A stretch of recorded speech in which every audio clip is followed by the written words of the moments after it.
Hi, I am with Ellie Keith here today, and we're going to talk a little bit about your who you channel and your channeling history. You had some experiences in your early channeling days with Daryl Anka and the channel for Bashar, and I'm excited to learn more about that and a lot of different things about your history and where you are now. So I guess Oh, we can start first. With asking you about how you got interested in channeling. how I got interested. It uh, it all started. I had bought a Ouija board for Christmas as like a board game, and hadn't opened it. That was in the December, and then in February the next year, we were going. My husband, myself, and my son and his girlfriend. We were going to go to the Northern California mountains to go skiing over the Valentine's Day weekend for about four days. And they told us that there would be no TV reception, so we needed to bring games for something to do in the evening. So I took along a lot of board games and everything, and then I brought along the Ouija board.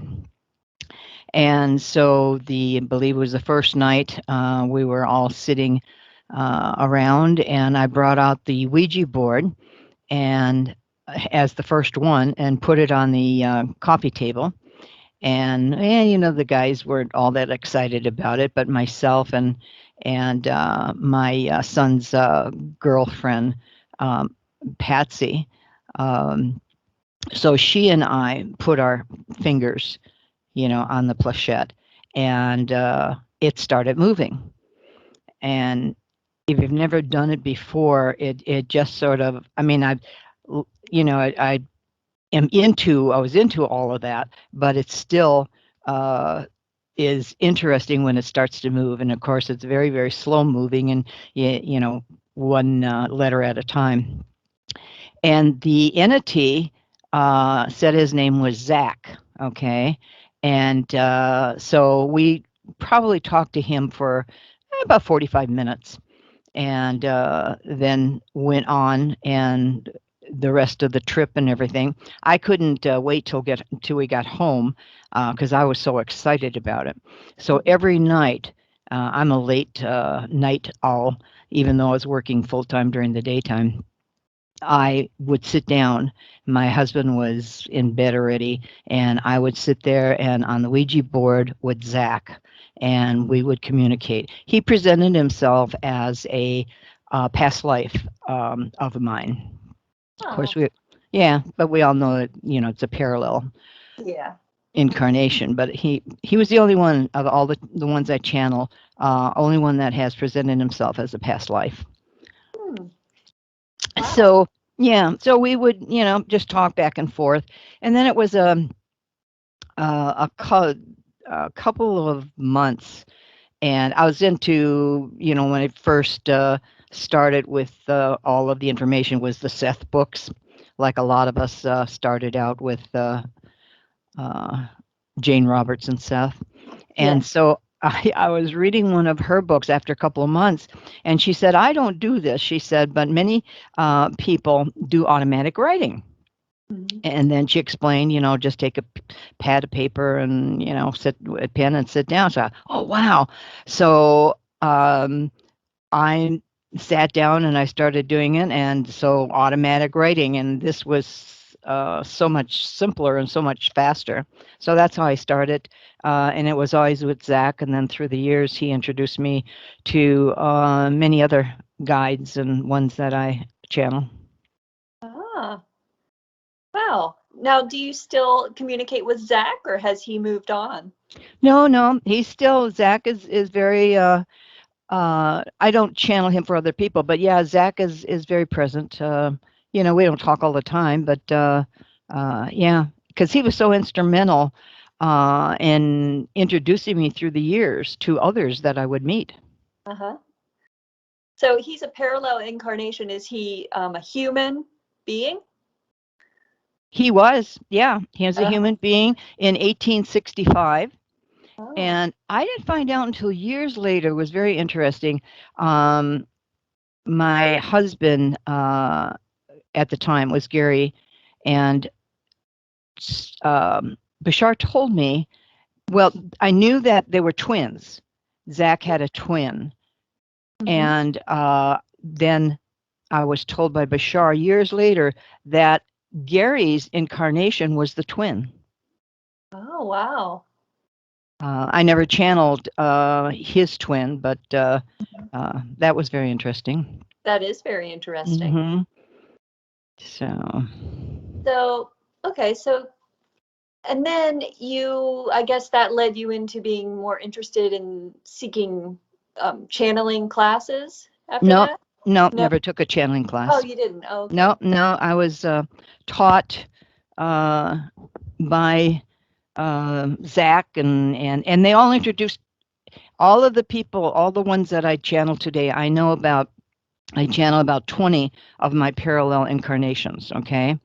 And they all Okay. introduced themselves to me. They Wow. they they just come along. Zach introduced me, to a few of them.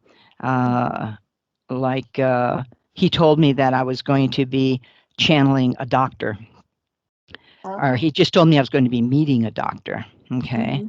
and so I get information, and it's just, oh, okay, and then didn't pay too much attention to it because I just allow everything to just sort of happen. All right. Hmm.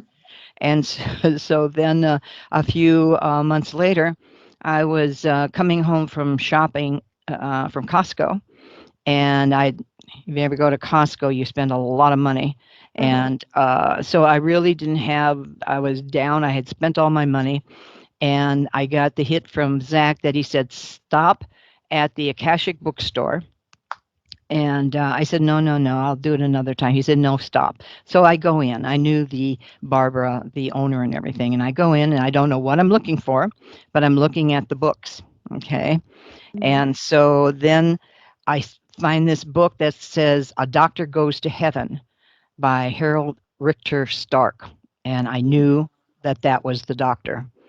And so now the the book was only $9.95, but I said to Zach, "Well, I'll come back and buy it." He said, Uh-huh. "No, you've got the money." So I went up to Barbara. I had a few, I don't know, maybe about $4 or $5 or something in cash, and I didn't have credit cards on me at the time. And I asked her, I said, "Hey, I've got a lot of change. Is it, oh, she's, I'd love the change." I had exactly enough money to pay for the book. Oh. And then I started channeling him, and he was very instrumental, through the years with medical information and everything. Uh-huh. Hmm. Wow. Now, so how did you, after that, you did, I guess you somehow connected with the person who, Tom Masari, is that how you say it? Tamasari, uh-huh. Tom Masari, is that your next step in kind of expanding your channeling with other people? Is is you found him, or was there a step before? Oh, oh yeah, no, no. I had many steps. See, before I met Daryl, that was Mm-hmm. in 1982. Uh-huh. I had met many uh, of my guides or ones that I would channel. Mm-hmm. Okay, so that started out. Actually, the very beginning of my contact Mm-hmm. experience Mm-hmm. was when I was 6 years old, Oh. and I was out of body. Uh, Ooh. and I lived in Minnesota. Mm-hmm. We had a two-story house. And so as you come up the winding stairs, there was a window to your right. The bathroom was in front of you. And then as you go down the hall where all the bedrooms were my mother and father and sister and brothers and everything. So I would be kneeling at that window looking out to the backyard. And then it was always a full moon. did this for about a year and a half. It was always a full moon, and then this angel would come down. This is a description of a child would come down on a moonbeam, Oh. and she'd hover just about 3 feet off the ground. Now, she didn't have wings. She had long blonde hair and a white flowing gown, and she would talk to me. Uh-huh. I don't remember the conversations. I asked Bashar about it years later, and he told me that she was talking to me about everything that I'd be doing, in the years now that I'm doing and doing the channeling and everything. And then I also found out that that moon was actually a spacecraft. Oh, wow. And then I also found out, I forgot about it, as a child. I never talked to anybody about it or anything. And I just sort of forgot about it until I started talking with Bashar years later. Uh-huh. And then I found out that just doing some of my own channeling, wasn't from what Bashar said, but that I used to go on the ship and play with the kids. Oh. So that's sort of how it started out. And then Zach was the actual first, talking and communicating with somebody. And then October of 1992, I started working with clients. I actually was working as a medium. And I was doing all automatic writing at the time. And I had clients, and they'd submit questions, and I'd tap into their loved ones and then give them a written report. And I did that for about a year or so. Okay. And so that was one. Oh, I was channeling Zach at the time, and he was the one that was giving all of the information. Okay. And then in in March of March of 1997. But the Phoenix Lights was on March 13th, okay, of 1997. Next night on the 14th, we had a session. Bashar was doing sessions, small sessions at that time, a couple times a week, okay? And we had a session on the 14th. And anyway, I was about a week or two later, I started channeling one of the hybrid children of one of the girls in the, a friend of mine, Stephanie, in the session. So I channeled her hybrid child. And then in May of that year, I met a counterpart of mine, Alabad, who was on that ship. She's a Yael hybrid, and she was on the ship. So I started channeling her. And then later I found out, then I've channeled Seaton, who is higher future self of my higher self, Armandi. And he, along with, he's a parallel six density, about being about 450 years in the future. This is what Bashar had told me. He said, he, along with Bashar's higher future self, Chapap, are oversouls within the oversoul of the entire Sirius oversoul and seventh density. Wow. Yeah. Wow. So you have a number of parallel incarnations with Bashar, don't you? No, I only have one with Bashar. Oh, are you sure? That only one that I know of. There might be more. Why do you think so? Well, I don't know. It seems like it's possible, that we have simultaneous multidimensional relationships with almost everyone. Right. We're close to.